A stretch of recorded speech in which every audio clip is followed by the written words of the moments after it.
Arrête-toi un instant, parce que ce que tu portes depuis des jours n'est pas resté invisible, et ce message vient nommer ce qui a déjà commencé en toi. Tu as senti un déplacement intérieur que personne autour de toi n'a encore su lire, mais ton corps, lui, l'a déjà compris. Tu n'es pas ici par hasard, et cette parole ne vient pas pour flatter ton attente, mais pour la rendre lisible. D'ici la fin, tu reconnaîtras les signes qui ont parlé dans le silence, tu comprendras le schéma qui te retient encore, tu sentiras pourquoi certaines portes se sont refermées, et tu recevras une manière simple de revenir à ce qui est vrai. Tu verras aussi que le travail de Dieu n'arrive pas toujours avec du bruit. Il commence souvent dans la peau, dans le souffle, dans la fatigue, dans une paix qui se retire pour laisser la vérité se lever. Il y a des matins où tu te lèves avec une lourdeur étrange, comme si la nuit n'avait pas fini de parler. Il y a des soirs où tu regardes ton téléphone sans ouvrir le message, parce que quelque chose en toi refuse de répondre comme avant. Il y a des instants où ta maison semble la même, la chaise est au même endroit, la tasse est encore sur l'évier, et pourtant tu ne te sens plus à ta place dans l'ancien rythme. Ton corps ne dramatise pas, il témoigne. Tes épaules descendent, ta respiration se fait plus lente et ton silence devient plus vrai que les phrases que tu forçais autrefois. Ce que tu vis n'est pas une faiblesse qui se répète, et ce n'est pas non plus une confusion sans sens. Cela peut être un discernement qui s'affine, une préparation qui commence ou une protection qui te retire du bruit avant que tu te perdes dedans. Ce qui semblait seulement lourd peut être le signe que quelque chose ne t'est plus assigné. Ce qui semblait être un arrêt peut être un retour au centre. Et ce retour, même s'il te déplace intérieurement, ne t'abandonne pas. Tu as peut-être remarqué que certaines conversations te fatiguent de plus vite qu'avant. Tu écoutes des voix familières, dans la cuisine, au travail ou dans la voiture, et tu sens derrière les mots une pression que tu ne veux plus porter. Tu regardes le visage de quelqu'un qui te parlait autrefois facilement, et ton cœur ne répond plus avec la même facilité. Il y a là une distance que tu n'as pas fabriquée. Il y a là un espace qui dit que l'ancien accord n'existe plus. Je te parle de ce moment où tu poses une tasse sous l'eau et où tu vois les traces au fond se détacher lentement.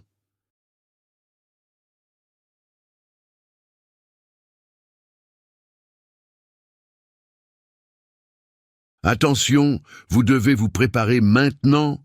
J'ai séparé un matériel pour ceux qui sentent que Dieu parle, mais ne savent pas quand ni quoi, et vivent dans la peur de manquer le bon moment. Le calendrier secret des élus va vous donner cette clarté. Ce sont 7 secrets du calendrier du ciel, les marques temporelles que Dieu laisse dans la vie de tout élu, pour que vous reconnaissiez les signes, identifiez la saison dans laquelle vous vous trouvez, et voyez la date que Dieu a réservée pour vous avant qu'elle ne passe. Cessez d'appeler coïncidence ce qui est un signe de Dieu. Cessez de vivre selon l'horloge du monde, pendant que le ciel parle dans un autre temps. Cessez d'attendre sans savoir ce que vous attendez. Votre saison est en train de passer, et un élu qui ne reconnaît pas les temps de Dieu arrive non préparé précisément le jour du tournant. Plus de 10 000 élus ont déjà lu les signes et ont eu la conviction qu'ils cherchaient depuis des années. Ils étaient comme vous. Ils sentaient que Dieu avait quelque chose de prévu, mais ne savaient pas lire les signes. Ils vivaient dans l'attente silencieuse, et ils ont découvert que le jour était déjà dans le calendrier. Il suffisait de le reconnaître. L'offre est ouverte seulement ce mois-ci. Accédez au lien dans le commentaire épinglé maintenant, avant qu'une autre saison de votre faveur ne passe sans que vous vous en rendiez compte. Ce n'est pas spectaculaire, mais c'est réel. Tu restes là, les mains humides, la vapeur dans le visage, et quelque chose en toi comprend que le nettoyage a commencé avant que tu puisses le nommer. Le bruit de l'eau couvre un instant le reste, puis tu sens ton souffle s'apaiser. Ce simple geste ressemble à ta saison actuelle. Quand le ciel intérieur bouge, tu peux d'abord croire que tu imagines. Tu te demandes pourquoi ton sommeil change, pourquoi certaines heures te réveillent sans raison, pourquoi une phrase revient dans ta tête avec insistance. Tu te dis peut-être « Pourquoi cela m'arrive-t-il » Et cette question n'est pas un échec, elle est souvent la porte d'entrée de la lucidité. Il y a des journées où tu traverses les pièces de ta maison et où tout semble normal, sauf toi. Et c'est précisément là que le travail de Dieu devient plus visible que les apparences. Tu n'es pas en train de devenir moins stable, tu deviens plus sensible à ce qui était caché. Là où tu supportais tout sans trembler, tu commences à sentir l'odeur de ce qui use ton âme. Là où tu souriais pour garder la paix, ton corps choisit maintenant le calme plutôt que la performance. Ce changement peut déranger, parce qu'il enlève l'ancien masque, mais il enlève aussi l'ancien poids. Si tu laisses ce signal passer sans l'écouter, tu risques de recommencer le même tour avec un visage différent. Tu peux retourner dans des réponses rapides, dans des habitudes qui t'épuisent, dans des explications qui te vident. Tu peux confondre l'agitation avec la fidélité et la répétition avec la paix. Ce n'est pas le chemin que Dieu ouvre aujourd'hui.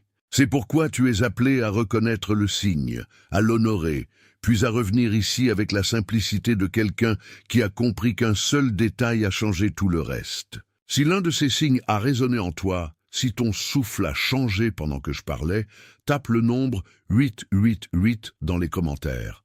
Ces chiffres ne sont pas un jeu, ils marquent une reconnaissance simple, une petite réponse qui dit que tu as entendu. Tu n'as pas besoin d'expliquer davantage pour le moment. Tape 888, puis reviens vers moi. Ce que tu as senti n'est pas seulement un ensemble de détails, c'est l'entrée dans un discernement plus profond. Le premier signe t'a montré que quelque chose bougeait. Mais maintenant, il faut voir ce qui, en toi, a appris à résister au mouvement. Tu n'as pas simplement été fatigué, tu as été entraîné à te retenir, et ce qui commence à se fissurer aujourd'hui, ce n'est pas ta foi, c'est le vieux réflexe qui te faisait rester immobile devant la porte ouverte. Il y a une manière de vivre qui t'a protégé autrefois, et qui commence maintenant à te limiter. Tu as appris à diminuer ta voix avant d'entrer dans certaines pièces. Tu as appris à expliquer trop vite pour éviter les malentendus. Tu as appris à lire le visage des autres avant d'écouter ton propre cœur. Rien de cela n'est honteux.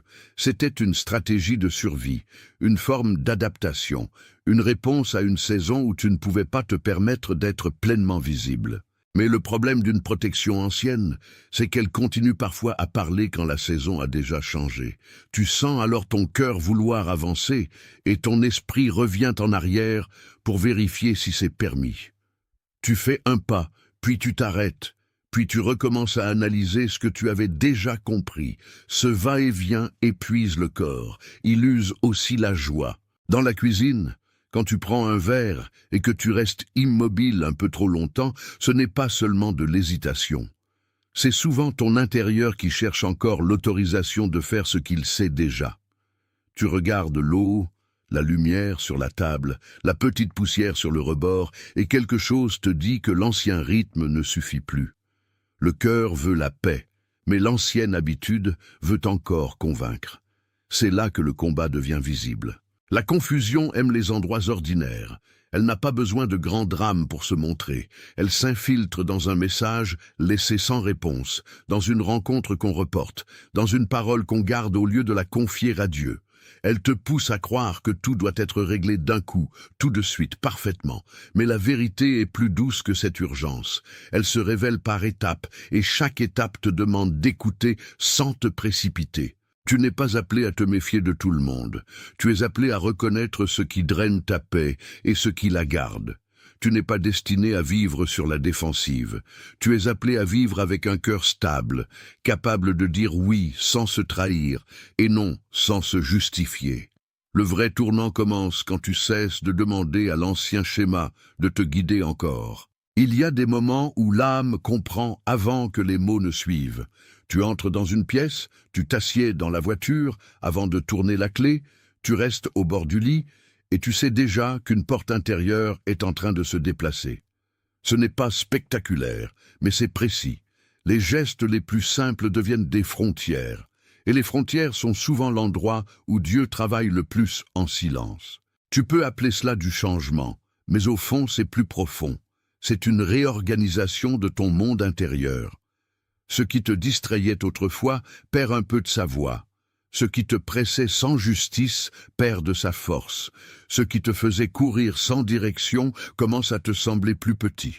Et dans ce rétrécissement des anciennes choses, une autre place se prépare. Imagine maintenant un puits couvert depuis longtemps au milieu d'une cour silencieuse.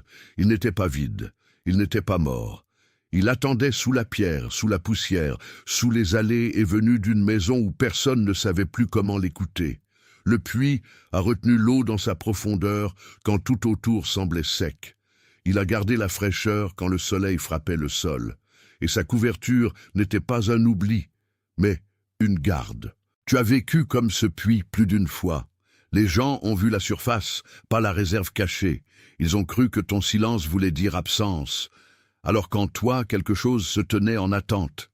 Il y a des saisons où l'on te lit mal, parce qu'on ne voit pas ce qui est conservé sous la pierre. Tu n'étais pas vide, tu étais gardé. Dans les journées où tu as souri, tout en te sentant loin à l'intérieur, tu portais déjà cette profondeur. Peut-être que personne n'a vu combien de fois tu as retenu une réponse. Peut-être que personne n'a remarqué que certaines conversations te laissaient plus silencieux qu'avant. Pourtant, au fond, le puits restait là, stable, intact, fidèle à sa propre profondeur. Et c'est exactement là que le message devient plus fort que l'apparence. Le couvercle a souvent l'air d'une fermeture, mais parfois il est une préservation. Tu as pu croire que Dieu t'avait mis à l'écart. Il se peut plutôt qu'il t'ait protégé de ce qui aurait troublé l'eau avant l'heure. Le puits qu'on oublie devient parfois le puits qu'on redécouvre. Ce que les autres appelaient immobilité peut être un entretien secret. Il y a aussi cette tension entre ce que tu sentais et ce que le monde te demandait de montrer. On t'a peut-être appris à être utile, à être clair, à être disponible, à répondre vite. Mais la profondeur n'obéit pas toujours à l'urgence. Elle obéit au temps juste, et quand tu essaies de forcer une profondeur couverte, tu ne l'ouvres pas, tu la blesses. Tu connais peut-être cette phrase que tu n'as jamais dite tout haut. « Je ne peux plus faire semblant que tout me nourrit ».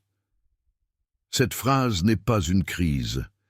Elle est souvent le premier signe d'une soif plus vraie. Tu n'es pas devenu difficile. Tu deviens honnête, et l'honnêteté est parfois la première pierre retirée du couvercle.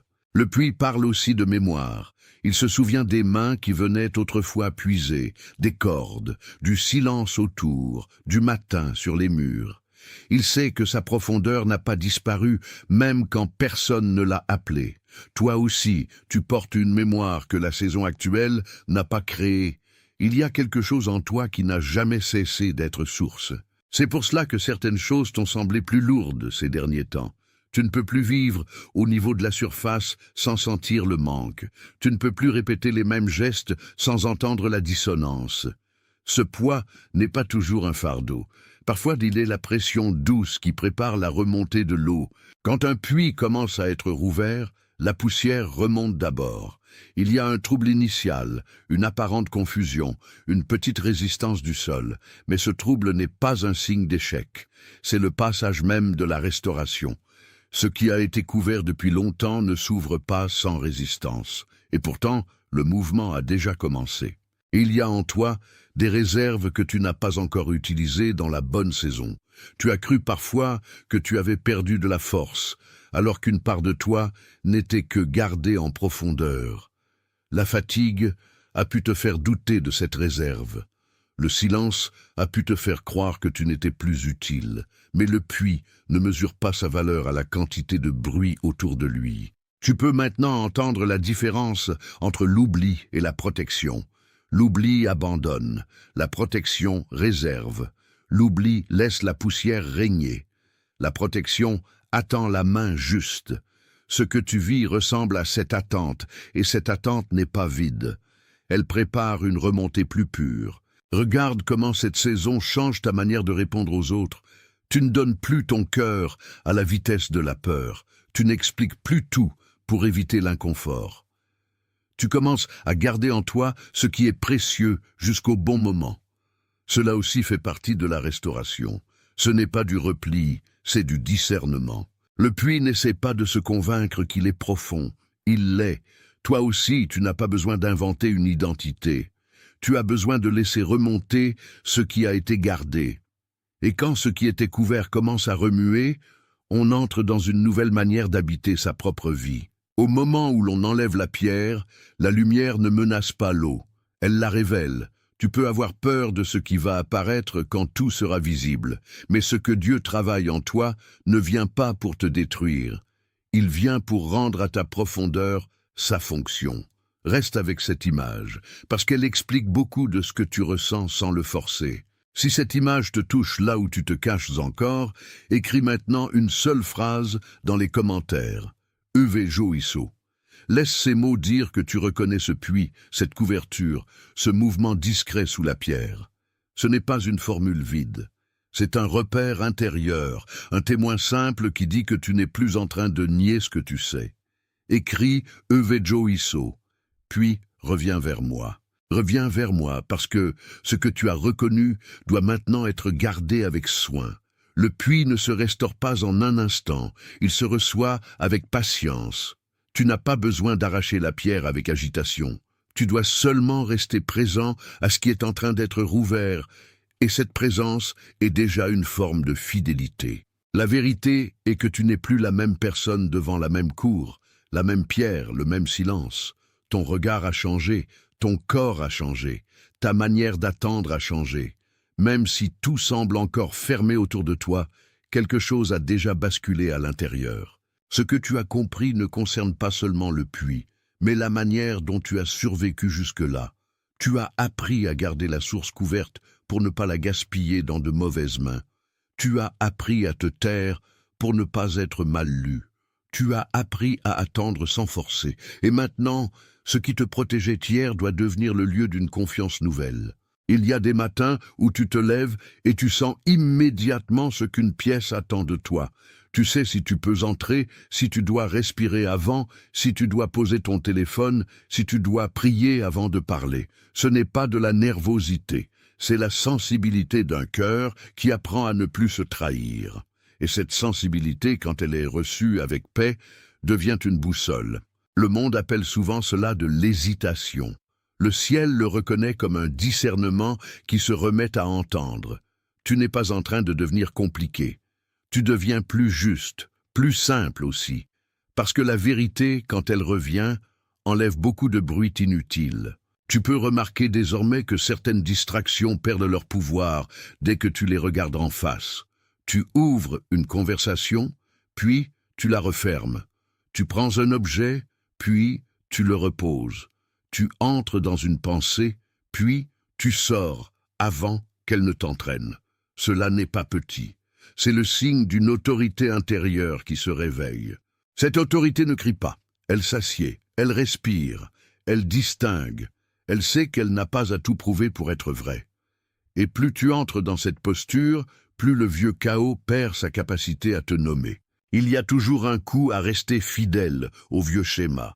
Il te demande de t'épuiser pour rester compris. Il te demande de répondre au lieu d'écouter. Il te demande de te réduire pour ne pas déranger. Mais maintenant, tu n'es plus seulement quelqu'un qui essaie de tenir. Tu es quelqu'un qui apprend à revenir. Revenir ne signifie pas retourner à l'ancien rôle. Revenir signifie retrouver le centre d'où tu as été déplacé. C'est différent. Le centre est plus calme. Le centre est plus vrai. Le centre ne se justifie pas autant parce qu'il sait d'où il vient. Et cette connaissance change la manière dont tu te tiens devant le monde. Au milieu de tout cela, Dieu n'est pas en train de te presser, il est en train de te réaligner. La paix que tu cherches n'a pas besoin d'être fabriquée, elle doit être reconnue. Les habitudes qui t'aspiraient n'ont pas besoin d'être combattues dans la panique, elles doivent être démasquées avec patience. Et c'est là que le retour commence vraiment. Je veux que tu sentes la différence entre courir et être conduit. Courir te laisse vider, être conduit te laisse lucide. Courir t'oblige à oublier ton corps. Être conduit te rend présent à chaque pas. Tu es en train d'apprendre cette nuance. Ce qui te dérangeait autrefois sans te parler clairement commence maintenant à être nommé. Le bruit autour de toi ne gouverne plus ta profondeur. Le besoin de plaire ne dirige plus toute ton énergie. Et même si tout cela ne s'est pas encore stabilisé en une seule fois, la direction est déjà claire. Tu reviens à une source que tu ne fabriquais pas. Ton silence n'est pas un désert lorsqu'il est habité par la vérité. Il devient un lieu d'écoute. Il devient un espace où l'on n'impose plus de masque au cœur. Il devient un seuil. Et chaque seuil demande une présence plus simple que l'ancienne performance. Il y a des gestes minuscules qui marquent ce passage. Tu laisses ton téléphone face contre la table. Tu prends quelques secondes avant de répondre. Tu regardes la pièce sans te précipiter vers la réaction. Tu écris une seule ligne de vérité dans un carnet. Tu fais ce que tu peux faire sans te trahir. Ce sont des actes modestes, mais ils portent une force immense. Le puits n'a pas besoin d'applaudissements pour redevenir source. Il a besoin qu'on retire ce qui le recouvrait. Ta vie n'a pas besoin de bruit pour redevenir claire. Elle a besoin de retour, de patience, d'acceptation. Ce qui semblait caché n'était pas perdu. Ce que tu as vécu jusque-là te rend plus attentif aux lieux qui t'accueillent et à ceux qui t'assèchent. Tu sens maintenant quand une conversation te laisse plus léger ou plus vide. Tu sens quand une atmosphère t'ouvre ou te contracte. Ce n'est pas de la suspicion, c'est de la sagesse qui revient. Ne méprise pas la petite paix qui se reforme en toi. Elle est plus fiable que l'euphorie. Elle survit au vacarme. Elle reste quand les impressions passent. Et elle te conduit plus loin que l'émotion du moment. Si cette paix t'a touché, laisse ton like être ton amen, sans mots de plus. Ce geste n'est pas un chiffre, il est une réponse discrète qui dit que tu reconnais ce qui a été juste nommé ici. Ce n'est pas pour la visibilité, c'est pour l'accord. Laisse ton like comme un amen, puis continue de marcher avec ce que tu as reçu. Quelqu'un t'est venu à l'esprit pendant que je parlais, et ce n'est pas un hasard. C'est peut-être une personne qui travaille fort en silence. C'est peut-être quelqu'un qui sourit devant les autres tout en portant un poids que personne ne voit. C'est peut-être quelqu'un qui a besoin d'entendre qu'il n'est pas oublié dans sa propre cour intérieure. Envoie-lui ce message, non comme une recommandation, mais comme une livraison. Il y a aussi une manière nouvelle de te tenir face à toi-même quand tu sais que Dieu n'a pas terminé son œuvre. Tu n'as pas besoin de forcer une image, tu n'as pas besoin de prouver que tu as compris. Tu as seulement besoin de rester disponible à ce qui s'ouvre en profondeur. Et cette disponibilité change tout. Avant que cela se referme en toi par la peur, écris dans les commentaires « Eux sous choisis ». Ce n'est pas une déclaration de supériorité, c'est une reconnaissance de place. Tu n'écris pas pour créer une identité, tu l'acceptes comme confirmation de ce qui se levait déjà dans le silence. Écris « Eux sous choisis », puis reviens vers moi. Reviens, parce que ce que tu viens d'écrire doit descendre du mot vers la respiration. Tu n'es pas en train de rêver une histoire plus belle. Tu es en train d'accepter une réalité plus profonde. Et quand une vérité devient écrite, elle commence à devenir habitable. Il y a quelque chose de très simple dans la manière dont une source retrouve son cours. Elle ne lutte pas contre la pierre. Elle attend qu'on l'enlève. Elle ne se justifie pas. Elle remonte.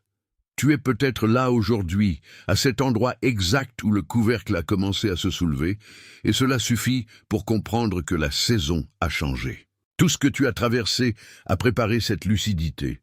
Les soirées où tu n'avais plus envie de parler, les matins où tu savais que certaines habitudes ne te servaient plus, les moments où tu restais en silence parce que ton cœur refusait le faux apaisement. Tout cela appartenait au même mouvement. Tu vois maintenant que les signes, le poids, la fatigue, la distance, le silence, la retenue, tout parlait de la même chose. Rien n'était dispersé, rien n'était inutile. Ce qui semblait confus formait déjà une carte. Et cette carte te ramenait vers la profondeur que personne ne pouvait te donner de l'extérieur. Le puits couvert t'a appris que la vérité peut attendre sans mourir. Il t'a appris que le cœur peut être gardé sans être annulé. Il t'a appris que le silence n'est pas toujours absence. Parfois, le silence est la forme que prend la préservation avant la remontée. Ce qui revient maintenant n'est pas une ancienne version de toi, mais une version plus réelle. Tu n'es pas appelé à redevenir bruyant, tu es appelé à redevenir juste. Tu n'es pas appelé à convaincre tout le monde. Tu es appelé à ne plus t'abandonner pour être compris. Et cette nuance est le cœur même de la restauration. Respire avec cela un instant. Laisse tomber la tension des épaules. Laisse ton esprit sortir du besoin de tout résoudre aujourd'hui. La profondeur ne se force pas, elle se rejoint. Et ce que tu rejoins maintenant a déjà commencé à te rejoindre avant toi. Que la paix reprenne sa place dans ton souffle. Que la clarté reprenne sa place dans ton regard. Que la fidélité reprenne sa place dans tes gestes. Que rien de ce qui est authentique en toi ne soit étouffé par l'ancien bruit. Tu es rappelé à la source. Et la source ne t'a pas perdu. Tu n'es pas arrivé trop tard au bord de ce puits. Tu n'es pas venu pour rien. Tu es venu au moment où le couvercle commence à céder, au moment où la lumière touche enfin ce qui a été gardé. Et cette lumière ne te condamne pas. Elle te révèle. Des personnes, partout, dans des pièces différentes, dans des pays différents, dans des silences différents, reconnaissent la même chose en ce moment. Elles comprennent qu'une profondeur couverte n'est pas une profondeur perdue. Elles sentent que Dieu travaille sans spectacle et sans retard inutile. Tu fais partie de ce mouvement discret qui ne s'explique pas par le bruit. Tu peux marcher doucement maintenant. Tu peux garder ce que tu as compris sans le disperser. Tu peux laisser la pierre à sa place quand il faut encore attendre, ou l'écarter quand le temps est venu. Tu peux vivre sans te trahir. Et tu peux croire que ce qui est vrai en profondeur saura remonter au bon moment. Que ton cœur soit affermi dans la paix, que ton souffle soit paisible quand l'ancienne urgence revient, que ta main sache attendre avant de répondre, que ta mémoire reconnaisse la différence entre l'appel de la peur et l'appel de la vérité. Tu n'es pas vide, tu es gardé. Il y a une cour intérieure en toi que Dieu n'a jamais oubliée. Il y a une profondeur en toi qui n'a jamais cessé d'exister. Il y a un mouvement déjà commencé sous la pierre, et ce mouvement ne ment pas. Il te ramène à ce que tu étais avant la peur, avant la pression, avant la fatigue de trop expliquer. Reste avec cette image quand la journée reprendra son bruit. Reviens à elle quand une voix extérieure voudra te faire croire que rien n'a changé. Une source n'a pas besoin d'être vue pour être réelle. Un puits ne perd pas son eau parce qu'on l'a couvert. Et toi non plus, tu n'as pas perdu ce que Dieu a gardé en toi. Que tu sois confirmé dans ce qui est juste, que tu sois rappelé à la paix, que tu sois rendu à la profondeur qui te portait déjà quand personne ne la voyait. Que ton âme cesse de négocier avec ce qui était seulement une ancienne protection. Que tu marches maintenant dans la clarté simple de celui qui a entendu. Tu es gardé, tu es rappelé, tu es en train d'être rouvert, et ce qui revient, en vérité, ne sera pas repoussé. Zapechacheno.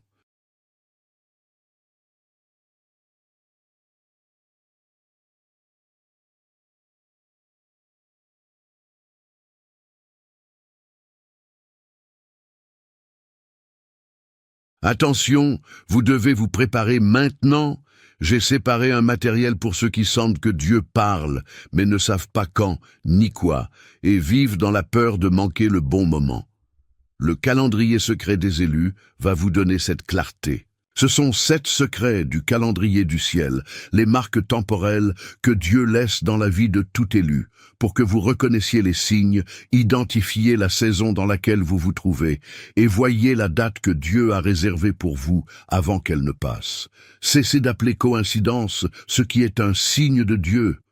Cessez de vivre selon l'horloge du monde, pendant que le ciel parle dans un autre temps. Cessez d'attendre sans savoir ce que vous attendez. Votre saison est en train de passer, et un élu qui ne reconnaît pas les temps de Dieu arrive non préparé précisément le jour du tournant. Plus de 10 000 élus ont déjà lu les signes et ont eu la conviction qu'ils cherchèrent depuis des années. Ils étaient comme vous. Ils sentaient que Dieu avait quelque chose de prévu, mais ne savaient pas lire les signes. Ils vivaient dans l'attente silencieuse, et ils ont découvert que le jour était déjà dans le calendrier. Il suffisait de le reconnaître. L'offre est ouverte seulement ce mois-ci. Accédez au lien dans le commentaire épinglé maintenant, avant qu'une autre saison de votre faveur ne passe sans que vous vous en rendiez compte.